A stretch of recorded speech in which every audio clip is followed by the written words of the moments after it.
IBS यानी कि irritable bowel syndrome, नाम से ही क्लियर है कि आपकी इंटेस्टाइन में इरिटेशन होगी जिसकी वजह से ये सिंड्रोम डेवलप हो रहा है। ये कोई डिजीज नहीं है बल्कि एक सिंड्रोम है। तो ये जनरली 10 से 15% वर्ल्ड की पॉपुलेशन में पाया जाता है। बहुत कॉमन सी प्रॉब्लम है, घबराने की इसमें कोई बात नहीं है। ये एक फंक्शनल डिसऑर्डर है मोटिलिटी का, जहां आपकी लार्ज इंटेस्टाइन इन्वॉल्व होती है। ये सिर्फ लार्ज इंटेस्टाइन तक सीमित नहीं रहता बल्कि होल इंटेस्टाइनल जो सिम्टम होता है, जो हमारा गैस्ट्रो इंटेस्टाइनल सिस्टम है, उसको इन्वॉल्व करके चलता है।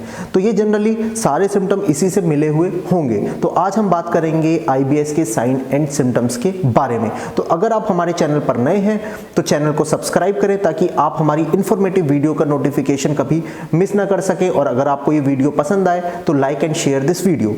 सो without wasting a time, let's start the video.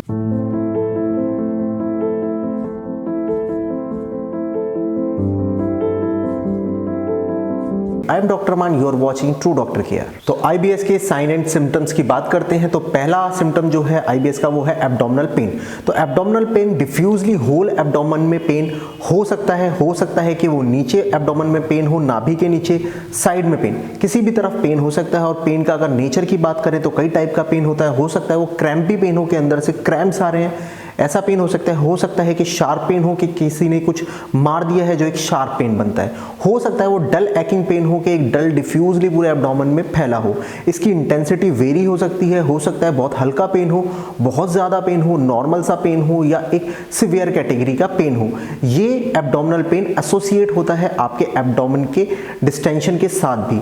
ये आपके डिफिकेशन के साथ भी लिंक होता है, कि हो सकता है कि आपको डिफिकेशन की अर्ज आ रही है और आपका पेन बढ़ गया, और जैसे ही आपने डिफिकेट कर लिया यानी कि स्टूल पास कर लिया, आपका पेन भी सबसाइड हो गया। तो एब्डोमिनल पेन ओवरऑल एब्डोमेन को इन्वॉल्व लेकर चलता है और आपके अम्लाइकस के सराउंडिंग का जो रीजन है उसको साथ लेकर चलता है पेन के अंदर। तो IBS के अंदर सेकंड सिम्टम है बाउल हैबिट चेंज। तो बाउल हैबिट के अंदर फ्रीक्वेंसी इंक्रीज हो सकती है, डिक्रीज हो सकती है, या ये ऑल्टरनेटिवली चलता रहेगा। तो पहले ही हमने बताया कि इसके अंदर मोटेलिटी डिसऑर्डर है। कभी मोटेलिटी इंक्रीज हो जाती है हमारी इंटेस्टाइन की, कभी डिक्रीज हो जाती है। इसी के आधार पर सिम्टम होंगे। तो एक होता है कॉन्स्टिपेशन। तो कॉन्स्टिपेशन क्या होगा? जब हमारी गैस्ट्रिक मोटिलिटी डिक्रीज हो जाएगी, यानी कि हमारा फूड ऊपर से नीचे पास बहुत स्लोली होगा, तो उसके सारे मिनरल्स उससे एब्जॉर्ब हो जाएंगे। जब वो लार्ज इंटेस्टाइन में पहुंचेगा तो वहां से वाटर का भी मैक्सिमम कंटेंट एब्जॉर्ब हो जाएगा, जिसकी वजह से स्टूल हार्ड हो जाएगा और आपको स्टूल पास करने में प्रॉब्लम होगी। हो सकता है आप एक दिन में स्टूल पास कर रहे हैं, 2 दिन में, 3 दिन में, 4 दिन में, उसके हिसाब से आपके कॉन्स्टिपेशन के सिम्टम आएंगे। अब कॉन्स्टिपेशन सिर्फ अकेला ही नहीं है, कॉन्स्टिपेशन के साथ हो सकता है आपको और प्रॉब्लम भी आ जाए, क्योंकि जब कॉन्स्टिपेशन होता है तो आपको प्रोबेबिलिटी होती है एनल फिशर होने की, जो एक पेनफुल कंडीशन है कि आप जब भी स्टूल पास करेंगे आपको सिवियर पेन होगा। हो सकता है आपको कॉन्स्टिपेशन की वजह से पाइल्स हो जाए। तो ये मिला के और प्रॉब्लमों को भी लिंक करती है।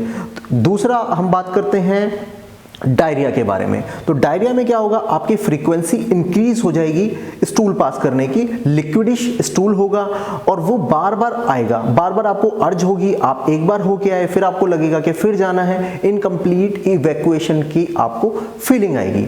और एक होता है मिक्स्ड। मिक्स्ड में क्या होता है कि ऑल्टरनेट डायरिया, कॉन्स्टिपेशन डायरिया, इस तरीके से ये चलता रहता है। एक साइकिल में, एक पैटर्न में ये मूव करता रहता है। तो कभी आपको अच्छा लगेगा कि आप एकदम फिट हो, कभी आपको लगेगा कि नहीं, आप फिर से प्रॉब्लम में आ गए हो। तो ऑल्टरनेटिवली आपको परेशान करेगा। तो थर्ड सिम्टम की बात करते हैं, वो है म्यूकस डिस्चार्ज। तो म्यूकस डिस्चार्ज जो है वो लिक्विडिश भी हो सकता है, वाइट भी हो सकता है, और जब आप स्टूल पास करेंगे तो हो सकता है स्टूल पास करने से पहले वो म्यूकस डिस्चार्ज हो, या हो सकता है जब आप गैस पास करें तो वो म्यूकस डिस्चार्ज हो। तो म्यूकस डिस्चार्ज की वजह से आपके पेरी एनाल जो रीजन होता है, जो आपकी एनल ओपनिंग के सराउंडिंग होता है, वहां इचिंग हो सकती है, रैशेस बन सकते हैं इसकी वजह से, और आपको डे टू डे एक्टिविटी के अंदर भी डिस्कंफर्ट फील होगा।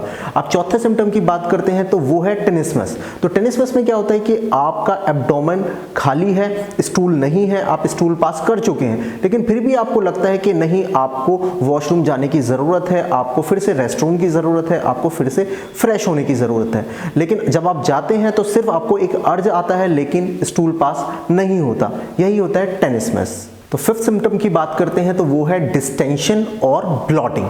नाम से ही क्लियर है, डिस्टेंशन यानी कि आपका जो एब्डोमिनल का पार्ट है वो फूल जाएगा। थोड़ा सा कुछ खाया, फूल गया, आपको गैस बनी, पेट फूल गया, स्टूल पास करने का अर्ज है तो फूल गया, ये कॉन्स्टिपेशन में इसके होने की संभावना बढ़ जाती है। और ब्लॉटिंग का मतलब होता है कि आपने थोड़ा सा भी खाया तो ये हिस्सा आपका नाभि के ऊपर वाला भारी लगेगा, ये सेंट्रल क्वाड्रेंट, आपको डकार यानी कि बर्फ लेने का मन करेगा और ये करने के बाद थोड़ा सा बेटर फील होगा और फिर से आपको वैसी प्रॉब्लम होने लग जाएगी। तो ये ऐसी प्रॉब्लम आपको रिपीटेडली परेशान करती रहेगी। तो सिक्स्थ हम बात करते हैं डिस्पेप्सिया की। तो डिस्पेप्सिया में क्या होता है, आपकी नाभि का जो ऊपर वाला हिस्सा है, ये जो अपर सेंट्रल क्वाड्रेंट है, यहाँ कुछ भी थोड़ा सा भी आप खाते हैं तो पेन होगा, आप थोड़ा सा भी लिक्विड ले रहे हैं तो पेन होगा, और इसी फियर की वजह से आप लंबे समय तक अपनी डाइट प्रॉपर नहीं ले पाते। और जैसे जैसे वक्त बीतता है आपके अंदर न्यूट्रिशन डेफिशिएंसी हो जाती है, आपका वेट लॉस होने लग जाता है और आपको पता भी नहीं होता कि वेट लॉस हो क्यों रहा है, बट वो लिंक कर रहा है आपकी इसी प्रॉब्लम के साथ। अब हम बात करते हैं हार्टबर्न की। तो हार्टबर्न का मतलब ये नहीं है कि दिल जल रहा है जैसे कि नाम से इंडिकेट कर रहा है। हार्टबर्न का मतलब है ये वाला हिस्सा, यहाँ से लेके यहाँ तक का हिस्सा, इसके अंदर आपको बर्निंग सेंसेशन फील होगी। और ये बर्निंग सेंसेशन हो क्यों रही है? दरअसल में हमारे यहाँ पर एक पार्ट होता है ईसोफेगस में जिसका नाम होता है लोअर ईसोफेजियल स्फिंक्टर। उसका काम होता है खाना खाने के बाद हमारे स्टमक के ऊपर वाले हिस्से को टाइटली बंद करना ताकि उसका फूड ऊपर ना जाए। लेकिन जब हमारे को हार्टबर्न होता है तो ये लोअर ईसोफेजियल स्फिंक्टर लूज हो जाता है और हमारा जो स्टमक में कंटेंट है वो ऊपर की तरफ आता है हमारे ईसोफेगस में। और जब वो ऊपर की तरफ आता है तो उसका कंटेंट ईसोफेगस की जो वॉल होती है उसको इरोड करता है, बर्न करता है, उसको अल्सर्स देता है, जिसकी वजह से आपको कुछ भी खाते हैं, कुछ भी पीते हैं, यहाँ लगता हुआ जाएगा और आपको बर्निंग सेंसेशन देगा। तो अब हम बात करेंगे लेस कॉमन की, जो कि नोजिया और वॉमिटिंग है। मैंने आपको पहले ही बताया कि ये पूरे डाइजेस्टिव सिस्टम को एक साथ लेकर चलता है।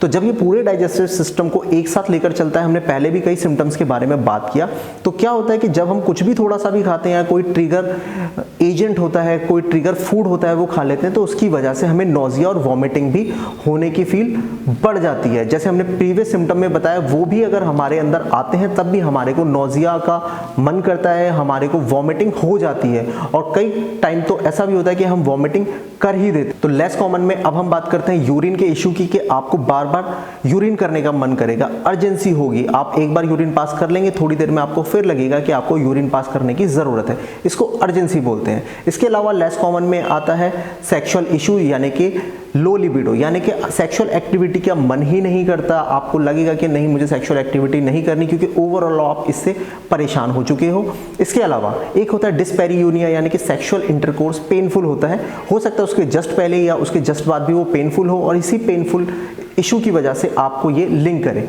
स्ट्रेस भी एक बहुत बड़ा ट्रिगरिंग फैक्टर है इसका। तो ये सभी सिम्टम्स थे जो आपने अभी इस वीडियो के अंदर जाने। ये सभी सिम्टम एक ही पेशेंट के अंदर आए ये ज़रूरी नहीं है, इनमें से कुछ सिम्टम किसी पेशेंट में होंगे, कुछ सिम्टम किसी और पेशेंट में होंगे, सब में एक जैसे सिम्टम होने की पॉसिबिलिटी बहुत कम होती है। तो आपको इन्हीं सिम्टम्स को नज़र में रखना है, फोकस करना है और अपने डॉक्टर से टाइमली कंसल्ट करना है ताकि आपकी प्रॉब्लम को टाइमली ठीक किया जा सके। So stay fit, stay healthy.